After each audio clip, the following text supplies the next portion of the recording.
एक गरीब किसान था जिसका नाम चिंता था। वह एक छोटे से गांव में रहता था और उसके पास बहुत कम संपत्ति थी। उसके पास केवल एक छोटा सा खेत था जो जमीन के एक छोटे से टुकड़े पर था। चिंता कड़ी मेहनत करता था, लेकिन उसकी फसल अक्सर सूखा या कीड़ों से नष्ट हो जाती थी। एक दिन चिंता के गांव में भयंकर बाढ़ आ गई।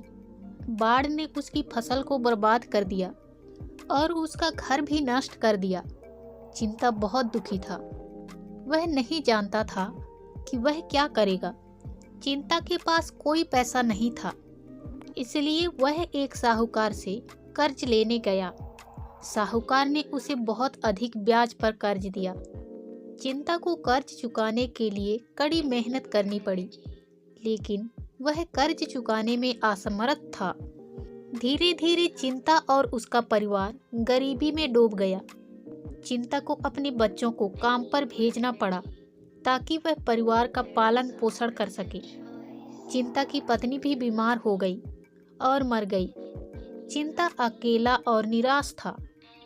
वह नहीं जानता था कि वह क्या करेगा। वह सोचता था कि वह अपनी जिंदगी खत्म कर ले।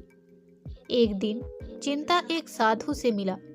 साधु ने चिंता को समझाया कि जीवन में उतार चढ़ाव आते हैं। उन्होंने चिंता को धैर्य रखने और संघर्ष जारी रखने के लिए कहा। चिंता ने साधु की बात मानी। उन्होंने अपने जीवन को बदलने का फैसला किया। उन्होंने कड़ी मेहनत करना जारी रखा और अपने बच्चों को पढ़ाया। धीरे धीरे चिंता की किस्मत बदलने लगी। उन्होंने अपने कर्ज को चुकाया और एक नया घर बनाया। चिंता के बच्चों ने अच्छी नौकरी पाली और वे अपने पिता की देखभाल करने लगे। चिंता को आखिरकार अपनी जिंदगी में खुशी मिली। उन्होंने सीखा कि जीवन में कठिनाइयों से नहीं डरना चाहिए। उन्होंने सीखा कि धैर्य और संघर्ष से हर मुश्किल को पार किया जा सकता है। जीवन में उतार चढ़ाव आते हैं, हमें कठिनाइयों से नहीं डरना चाहिए। धैर्य और संघर्ष से हर मुश्किल को पार किया जा सकता है। हम अपने जीवन को बदल सकते हैं अगर हम इसके लिए कड़ी मेहनत करें।